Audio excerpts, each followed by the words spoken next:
Okay, so part two. It's been 2 weeks since we cut those shoots and we're ready to start stripping the bark off. The whole point of waiting the 2 weeks is that it gives it enough time to dry out slowly, to get to the point where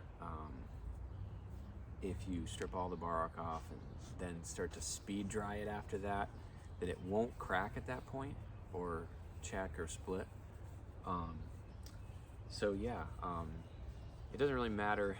I think a week is probably about the shortest you'd want to go, and then really 2 weeks is the maximum, because if you go longer than two, if you go like 3 weeks, then the bark will basically completely glue itself to the wood, and it will be very hard to remove unless you're using steel.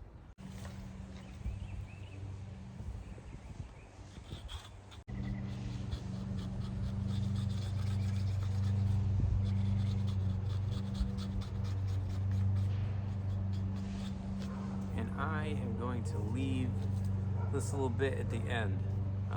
If you just leave a little bit of that bark on there, don't strip it off, it will act as like a ring clamp kind of, and it will keep the end from propagating a check. Like, you'll still get checks in the end, but the bark will keep it from those checks actually spreading farther down, and then you can just go in afterwards and cut that tip off and then check free.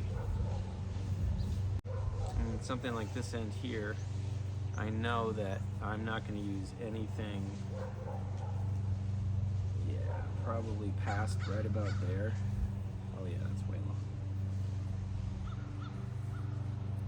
So yeah, I'm just going to leave the rest of that as is. No need to take this off because I'm not going to use it. And there's one.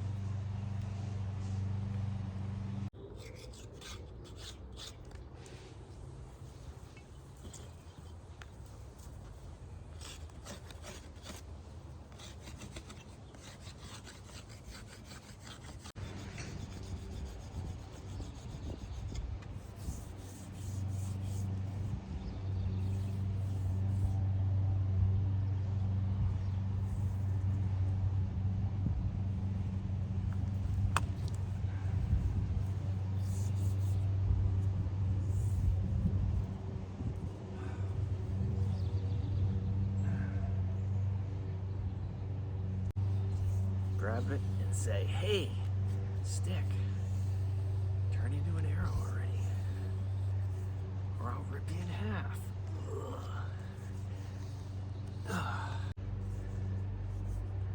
You gotta remember, your arrows need to be flexible, so don't hesitate to flex them.